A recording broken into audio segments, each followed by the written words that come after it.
నమస్తే, welcome to gossips garage. నేను సునీల్. అసలే కూటమి, పైగా రెండు పార్టీలతో సఖ్యత అవసరం. కేంద్రంలో రాష్ట్రంలో వాళ్ళిద్దరూ బీజేపీకి కీలకం.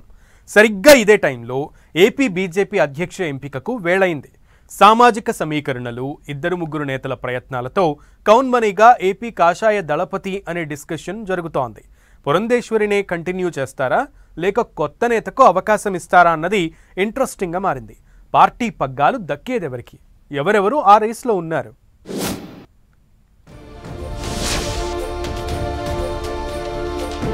కౌన్ బనేగా ఏపీ బీజేపీ ప్రెసిడెంట్? ప్రస్తుత ప్రెసిడెంట్ పురంధేశ్వరిని మారుస్తారా? అధ్యక్ష రేసులో ఉన్న నేతలెవరు? కూటమి కీలకం కావడంతో మళ్లీ చిన్నమ్మకే పగ్గాల.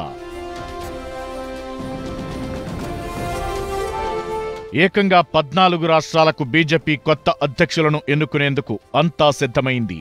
అందులో భాగంగా జూలై 1న ఏపీ బీజేపీ అధ్యక్ష ఎన్నిక కూడా జరగనుంది.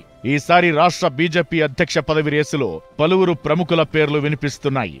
కేంద్ర మాజీ మంత్రి సుజనా చౌదరి, మాజీ రాజ్యసభ సభ్యుడు సీఎం రమేష్, మాజీ రాజ్యసభ సభ్యులు జీవీఎల్ నరసింహారావు, పార్టీ జాతీయ కార్యవర్గ సభ్యుడు పివి మాధవ్, యువనేతగా పేరు తెచ్చుకున్న విష్ణువర్ధన్ రెడ్డి, పార్టీ తరపున పోరాటాల్లో గుర్తింపు తెచ్చుకున్న జయప్రకాష్ నారాయణ్ వంటి నేతల పేర్లు అధ్యక్ష రేసులో వినిపిస్తున్నాయి.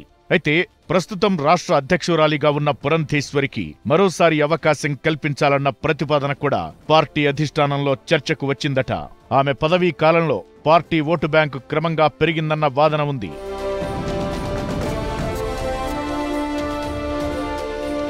అధ్యక్ష ఎన్నిక కేవలం ఒక నాయకుడి ఎంపికకే పరిమితం కాదు. దీని వెనక పార్టీ వ్యూహాత్మకంగా సామాజిక సమీకరణాలను పరిగణలోకి తీసుకుంటున్నట్టు తెలుస్తోంది. ముఖ్యంగా ఏపీ, తెలంగాణ రాష్ట్రాల్లో వేర్వేరు సామాజిక వర్గాల ప్రాతినిధ్యం బలోపేతం చేసేందుకు బీజేపీ శ్రద్ధ చూపుతోంది. కాపు, వెలమ, బీసీ, రెడ్డి, బ్రాహ్మణ సామాజిక వర్గాలకు చెందిన నేతల పరస్పర మద్దతు వంటి అంశాలపై కేంద్ర నాయకత్వం లోతుగా విశ్లేషిస్తోంది. రాష్ట్రంలో పార్టీ స్థిరత్వానికి బలోపేతం చేసే అధ్యక్ష ఎంపిక కీలకంగా మారింది. వచ్చే స్థానిక సంస్థల ఎన్నికలు, ఆపై జరిగే 2029 అసెంబ్లీ ఎన్నికల దిశగా పార్టీని నడిపించే నేతను ప్రెసిడెంట్గా ఎన్నుకునే అవకాశముంది.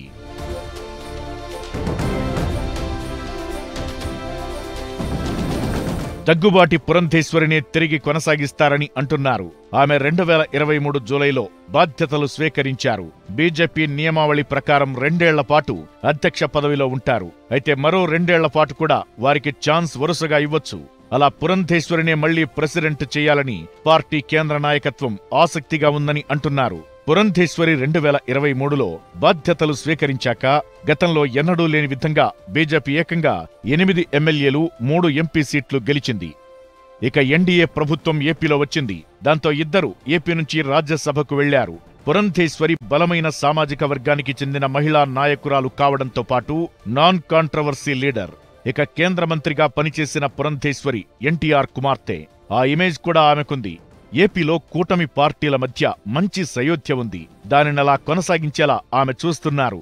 ఇప్పుడున్న పరిస్థితుల్లో ఆమె కంటే బెటర్ ఆప్షన్ ఎవరున్నారన్న చర్చ కూడా ఉంది. వచ్చే ఏడాది స్థానిక సంస్థల ఎన్నికలు ఉన్నాయి. దాంతో పొత్తుల వంటి వాటి విషయంలో టీడీపీతో కోఆర్డినేట్ చేసుకోవాలంటే ఆమె అధ్యక్షురాలిగా ఉండటమే బెటర్ అని ఆలోచిస్తున్నారు.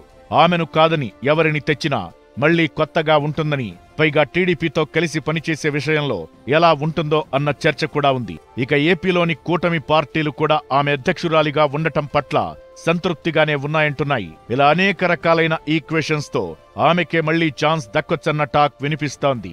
మళ్లీ చిన్నమ్మకే అధ్యక్ష పగ్గాలు అప్పగిస్తారా, కొత్త నేతకు అవకాశమిస్తారా అనేది చూడాలి మరి.